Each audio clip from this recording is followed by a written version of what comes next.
já havia uma injunção para celebrar a Páscoa. Este dia vos será por memorial. Então havia uma ordenação. Então o que acontecia no dia da Páscoa? No dia da Páscoa tudo era preparado, como isso aqui. Por isso que os judeus disseram, onde queres que preparemos a Páscoa? E por isso que o nome era Seder, coisa ordenada. Então durante a Páscoa tinha o matzá. O matzá, próxima página aí. O matzá era o pão. Pegava-se o pão, que era desse jeito, parecia uma pizza, e esse pão, ele era partido, e partido em 3 pedaços.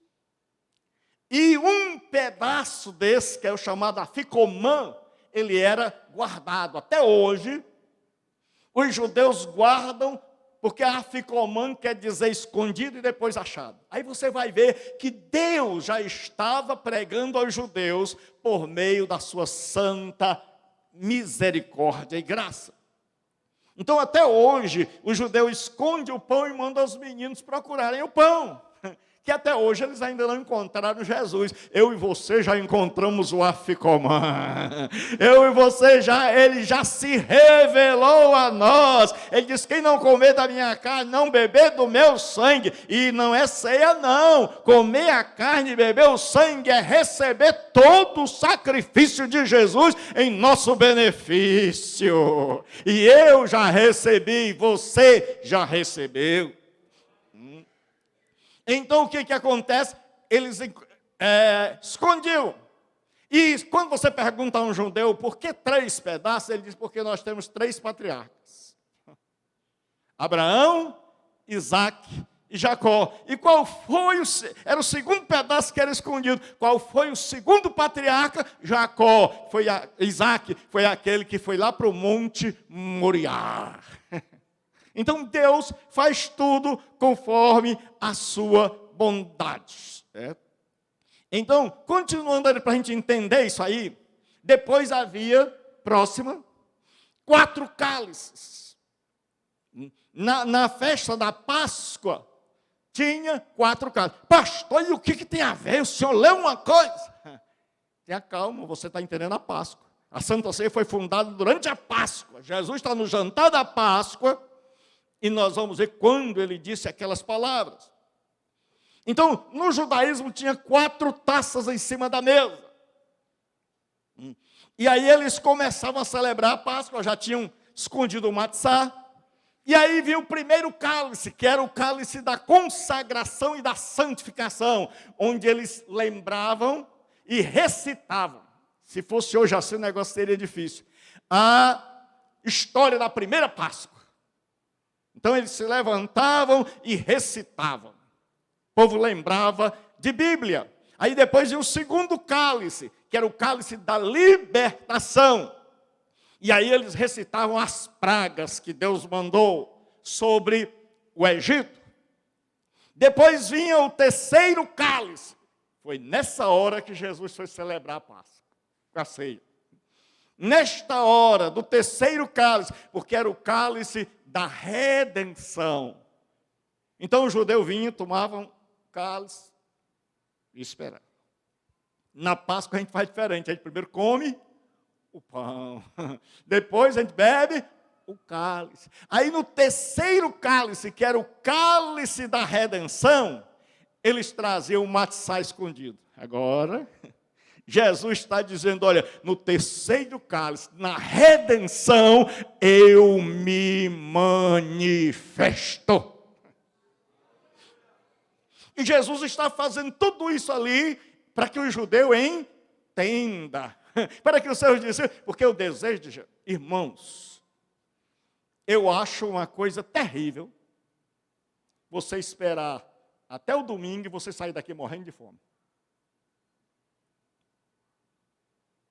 Acho um crime contra Deus você chegar domingo aqui e não ser alimentado. E a gente diz assim, vamos ler aqui um textinho. Jesus morreu e te ama. Jesus te ama. Jesus é contigo, está lá na tua casa. Aleluia.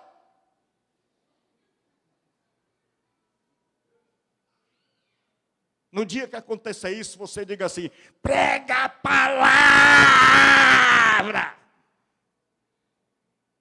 Porque você tem que sair daqui alimentado. Você veio para cá para ser alimentado.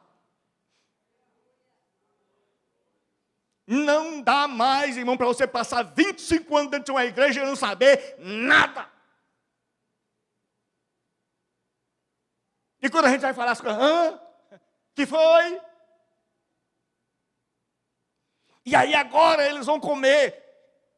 Quando chegava o terceiro cálice, eles iam comer o pão. E agora o pai da família, pai naquela época ainda mandava. O pai da família, ele chegava e dizia: agora está aqui o aficomã. Então era aí onde comiam o pão e bebiam o cálice. Certo? E beber o cálice é uma metonímia. Significa beber o conteúdo que tem dentro. Não vá por aí beber um cálice não, porque você morre. Certo? Aí o que acontecia? Eles tinham o quarto cálice. Mas Jesus instituiu, o texto que eu li está no terceiro cálice. E aí no quarto cálice, eles bebiam o cálice e recitavam o Halel.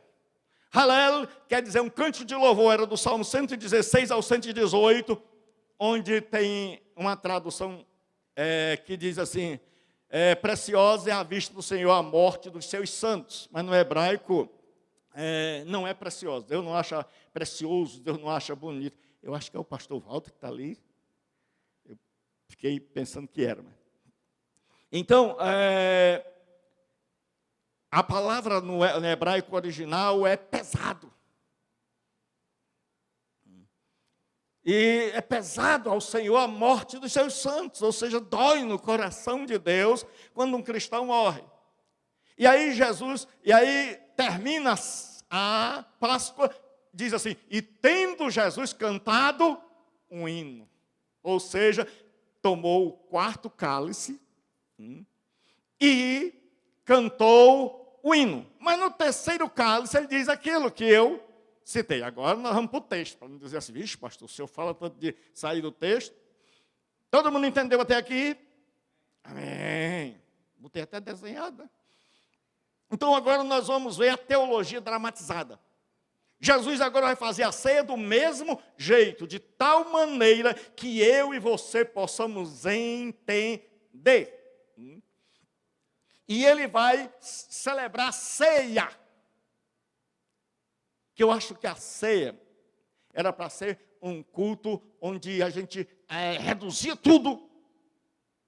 E só tinha assim, louvor, pregação, ceia. E é claro, as ofertas que não pode. E o crente já era para mandar a oferta para o Pix. Então, teologia dramatizada, o que é isso? É que na Bíblia tem todo o ensino de Deus, só que às vezes Deus, sabendo da nossa dificuldade cognitiva, Ele faz um drama. Como Deus pega e diz assim: Oséias, vai lá e casa com a mulher adúltera. E aí, o povo fica assim. Nem sabe que ela não era e se tornou. Pensa que Deus mandou, que Oséias era apaixonado pela mulher. E Deus disse: Oséias, já que você é apaixonado pela tua mulher, eu vou usar a tua vida como profecia. Assim como tu ama uma mulher que não te merece, eu amo a Israel que não me merece. É tanto que Oséias chega a comprar a mulher dele de volta no mercado de escravo. E Deus está dizendo: a Israel sempre vai para os ídolos, e eu tenho que comprá-la lá na escravidão. E aí Jesus pega agora e ele vai dramatizar, para que a gente entenda. E aí porque a ceia, o pão e o vinho, vai falar da encarnação e da expiação. Totalidade da obra de Jesus em dois elementos. Totalidade do ministério terreno de Jesus. Encarnação é o pão. Jesus encarnou. A encarnação, muita gente pensa que encarnação é só o momento que Jesus nasceu, ele encarnou. Não, encarnação na Bíblia vai desde o nascimento até sua morte na cruz. Encarnação vai desde o nascimento até sua morte na cruz. Então aqui nós temos de forma só dois elementos: o pão, que representa o corpo de Cristo, e o vinho, que representa o seu sacrifício derramado na cruz, ou seja, vida e morte de Jesus Cristo. E aí diz assim, teologia da encarnação: enquanto comiam, eles estão celebrando a Páscoa, estão comendo, ninguém parou. Tomou Jesus um pão. Quando ele tomou o pão? Quando o povo trouxe o terceiro cálice. O cálice da redenção. Jesus nunca se apressa.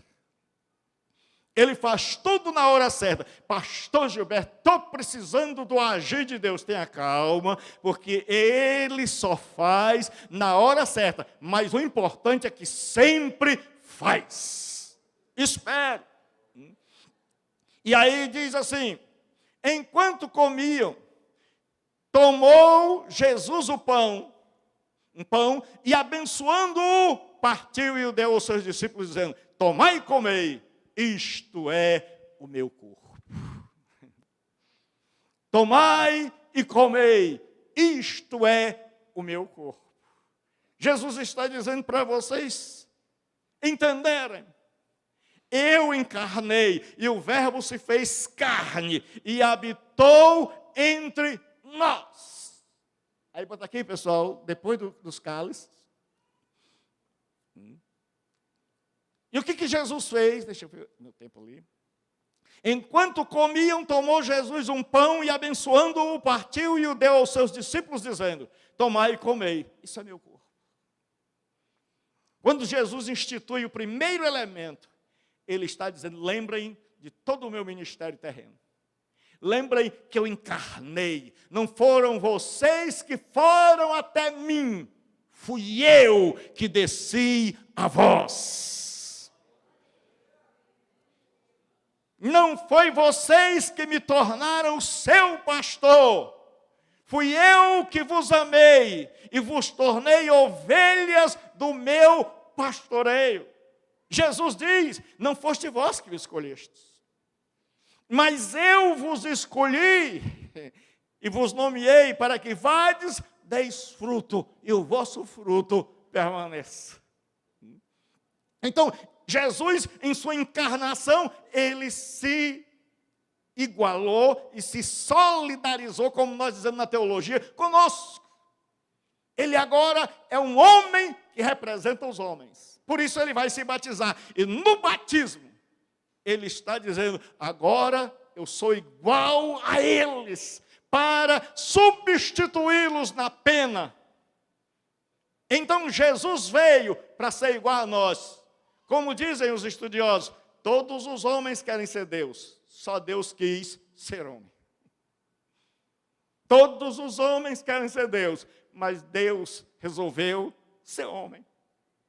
E a Bíblia diz, e o Verbo se fez carne e armou aqui a sua tenda. Como lá no Antigo Testamento, e diz assim, e vimos a sua glória, como a glória do Pai, cheio de graça e de verdade. Eles estão dizendo, lá em Israel, o povo via a Kavod, a Shekinah hoje, mas vocês não estão vendo uma glória numa nuvem, vocês estão vendo uma glória num corpo, vocês estão vendo uma glória que desceu, vocês estão vendo uma glória encarnada, vocês estão vendo o Filho de Deus, que desceu para dar a vida por vocês. E aí ele vem manter comunhão comigo, com você. Ele vem andar aqui, sendo rico se fez pobre, para que nos enriquecesse. E ele toma esse pão e ele abençoa. E a gente pensa aqui que há um elemento milagroso. Foi o que a Igreja Católica pensou, que quando o padre abençoa, o pão se transforma no corpo e sangue de Jesus Cristo. Mas a Bíblia, a tradução, era para ser assim. E tendo orado, dando graças ao Pai pelo pão. Porque eles diziam, Baruch Hashem. Bendito o nome. Porque eles não pronunciavam o nome Yahvé. E aí Jesus agora toma o pão e exalta, adora, e hoje é noite de nós tomarmos esse pão e sabermos, Ele encarnou, Ele veio aqui, Ele está aqui, e eu vou adorá-lo, e eu vou bendizer a Deus por isso, e Deus Pai vai ser glorificado na pessoa de Jesus Cristo. E aí disse, isto é o meu corpo. E aí daí em diante, todo mundo sabe. O pão significa a encarnação. O pão significa que Jesus encarnou. Que os gnósticos disseram, não. O gnosticismo dizia, ele nunca encarnou. Chama-se docetismo, do verbo doquel. Eles diziam, ele parece homem, mas não é homem. Ele é um holograma, um espírito, uma miragem. E aí é por isso que João diz, nós vimos, ouvimos e as nossas mãos apalparam. E aí João se lembra, rapaz, se eu deixar assim, esses gnósticos estão por aí pregando, os crentes do século XX nem vão se lembrar, porque eles não gostam de estudar a Bíblia. Para a escola dominical eles não vão, só vem o pobre do Derek. Porque o povo quer se alimentar, mas não quer vir. Eu queria ver você se alimentar sem ligar o fogão. E aí o que acontece? Agora, ele toma o pão e disse, isto é o meu corpo. Então agora nós sabemos que Jesus encarnou. Que Jesus veio, que a promessa de Deus se cumpriu.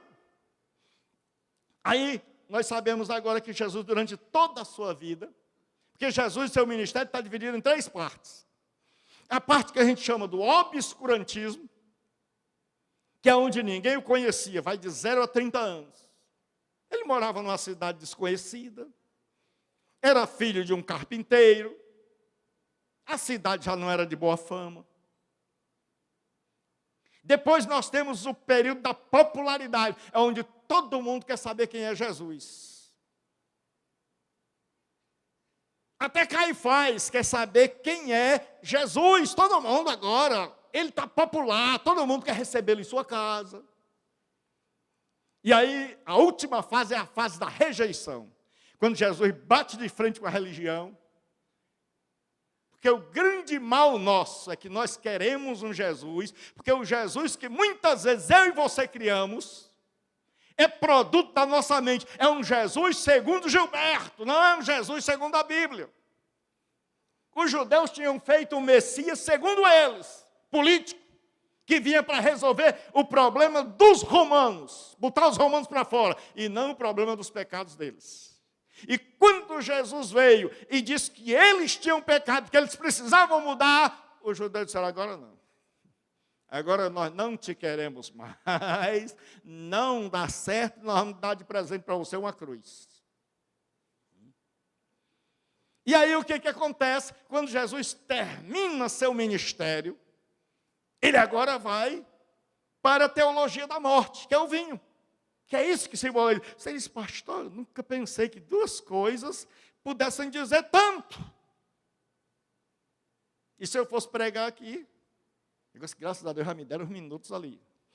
E agora eu estou sendo um menino bem comportado, né, pastor? Que diz assim, a seguir, tomou o cálice. Jesus primeiro pegou o aficalmante, está aqui, pessoal. Eu me revelei. Jesus quer se revelar para você hoje. Pastor, mas eu já sou crente, quero lá saber, até o diabo é crente. Eu quero saber se você o conhece como seu Senhor e seu Salvador. É se a sua vida já mudou. É se você não... Porque, irmãos, tem um monte de gente com medo de beber do cálice. A gente começa a servir a ceia e a pessoa diz... Muitos nem vêm. Se você não está preparado para ceiar, quanto mais para subir. Vou repetir. Se você... E você que está me ouvindo aí, ó, é você mesmo. Se você não está preparado para tomar ceia, imagine para subir com Jesus. E ainda fica todo tempo quando a gente fala, Jesus vem, glória a Deus, aleluia. Você devia dizer assim, misericórdia, Jesus. Aí disse certo, fui eu não. Aí assim, tomou o cálice, tendo dado graças, de novo. Ele não foi, como eu disse, como a igreja católica. Disse, olha, vamos orar aqui, para isso aqui ficar místico. Tem gente que pensa assim, tem gente que enterra o pão. Tem igreja por aí que enterra o pão, porque diz assim, menino, Jesus morreu e eles enterram mesmo. O pão é o corpo de Jesus, de verdade eles enterram mesmo. Se um pobre de um menino for tentar pegar o pedaço de pão, um diácono diz, sai daí. Isso aqui é o corpo de Cristo. Nós evangélicos, teologicamente, não acreditamos nisso. Que o pão vira o corpo de Cristo. O pão continua sendo pão. E depois o pastor fala assim, Deus abençoe, o amor de Deus nosso Pai, graças a Deus Jesus, ele continua sendo pão. Não precisa enterrar, nem tocar fogo, nem impedir o menino de queimar, de comer. Pode dizer o menino, meu filho, tu quer ceiar? Vai treinando aí. Vai treinando para quando você for batizado. Mas não, o pobre do bichinho nunca experimentou nem o pão. E às vezes está morrendo de fome. E a gente é tão ruim que nem o pão da ceia dá. Aí Jesus diz assim, tendo dado graça, disse a seus discípulos, dizendo, bebei dele todos. Mas o texto, no original grego, dá duas traduções. Pode ser bebei dele todos, mas pode ser bebei-o todo. Bebei o cálice inteiro, completo.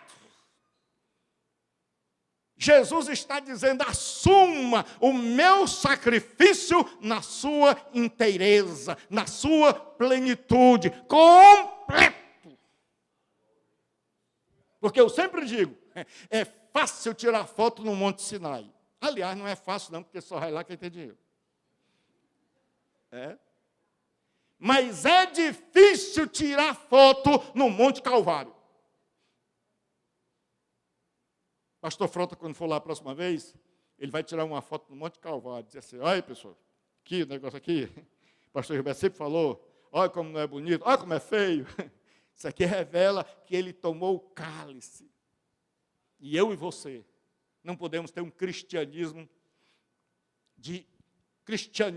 contra o corona do pecado. Contra o corona da vida. Um cristianismo imunizado. Que a gente pensa assim, você está com Jesus, não acontece nada, acontece desgraça, você fica doente, perde o emprego, a mulher pode ir embora, o marido pode arrumar amante, o que não pode é Deus deixar de ser Deus. Ele vai continuar sendo Deus. E ele disse, beba todo. Beba todo o cálice. Por isso que na última vez que eu preguei aqui, eu disse que Jesus quer que a gente receba o batismo completo. Então, muitas vezes nós concordamos com coisas de Jesus, mas tem coisas que a gente diz, isso aí não. Mas Jesus disse, beba todo. Jesus disse, se alguém quer vir após mim, negue-se a si mesmo. Tome a sua cruz e siga-me. Porque quem quiser salvar a sua vida, perdê-la-á. E quem perder por amor de mim, achá-la-á. Ele não disse, você pode ser do mundo e você pode me seguir. Ele disse, você tem que escolher. Se você ganhar aqui, já perdeu lá. Se escolher lá, tem que perder aqui. Não dá para as duas coisas. E aí, vamos terminar. Olha aí como eu estou crente. A teologia da aliança, da nova aliança. Ele diz, Porque isto é uma conjunção explicativa. Porque isto é o meu sangue. Agora ele está dizendo, olha, o pão vai simbolizar toda a minha encarnação. E ele está dizendo, a encarnação vai ter um fim. O meu ministério terreno tem um fim. Sabe onde é que terminou o ministério terreno de Jesus? Na cruz. E é lá que termina o meu e o seu. Enquanto eu e você não formos à cruz e dissermos como Paulo, eu não vivo mais, mas Cristo vive em mim. O mundo está crucificado para mim e eu estou crucificado para o mundo. Enquanto isso não for verdade na nossa vida, nós não podemos dizer como Paulo, combati o bom combate, acabei a carreira e guardei a fé, agora a coroa da justiça me está guardada. Mas quando você diz, Jesus, eu abri mão de tudo. Estou diante do Senhor e vou tomar a cruz e vou morrer contigo. E quero que toda a minha vida eu seja um crucificado. Que eu jamais possa abraçar o mundo e ele jamais possa me abraçar. Que assim como o Senhor desfilou pelas ruas de Jerusalém e o povo tinha que decidir, esse merece o castigo ou não? Por que esse homem que só fez o bem está sendo esmagado? E eu e você temos que responder isso. Ele merecia. O eu merecia. Pastor, ele não merecia. Eu merecia. E o que você está fazendo que não adora, que não chora, que não se coloca de prostrado no chão? Por que você continua em pé? Por que seu joelho não treme? Por que a gente não se balança? E aí ele diz, porque isto é o meu sangue, o sangue da nova aliança. Lá em Jeremias havia uma promessa. Deus fez uma aliança com Israel. E Deus disse, olha, 31. Porque, pessoal, quando for fazer um sermão, porque às vezes eu digo para os meninos, pessoal, eu boto aqui. Mas por que eu boto aqui? Porque eu quero que vocês vejam. E porque um dos sonhos meus é que os pregadores aprendam a fazer sermão. Para não ler o texto, sair do texto, nunca mais voltar para o texto. Porque eu creio, de todo o meu coração, que cada membro dessa igreja merece o melhor pão do céu. Vou dizer de novo, eu acredito que vocês não mereçam 5 minutos de pregação. Eu acredito que cada crente dessa igreja mereça o melhor, o pão do céu. E aqueles que nos ouvem possam dizer assim, hoje eu me alimentei. E aí o que acontece? Jesus disse, olha, o sangue da nova aliança. Lá de Jeremias 31, em diante, Deus diz assim, e farei com eles, com Israel, uma nova aliança. Não segundo a aliança que fiz. Porque eles não permaneceram na minha aliança. Ele diz, mas na nova aliança que farei, lhes imprimirei na mente as minhas palavras e as escreverei no coração. Isso quer dizer a mesma coisa, é o que a gente chama de paralelismo sinônimo. É Deus dizer, eu vou encravar, eu vou marcar, eu vou ferrear na mente e no coração as minhas palavras. Na nova aliança é para ser assim. Se você é um cristão da nova aliança, você é um cristão que não apenas tem uma Bíblia, mas você é um cristão que é uma Bíblia. E aí ele diz assim, derramado em favor de muitos, para a remissão dos pecados. Jesus chega e ele diz, olha, Deus fez uma aliança com Israel. Mas Israel não permaneceu. E agora eu estou fazendo uma aliança com vocês. Ele disse, agora está se cumprindo a nova aliança. E eu e você estamos agora na nova aliança. Quem aí já faz parte da nova aliança? Então, pelo amor de Deus, não volte para a sinagoga. Tem um monte de igreja tocando chofar, que é aquele chifre de carneiro. Tem um monte de gente pregando com o chale do judeu, com as orlas, com o quipá.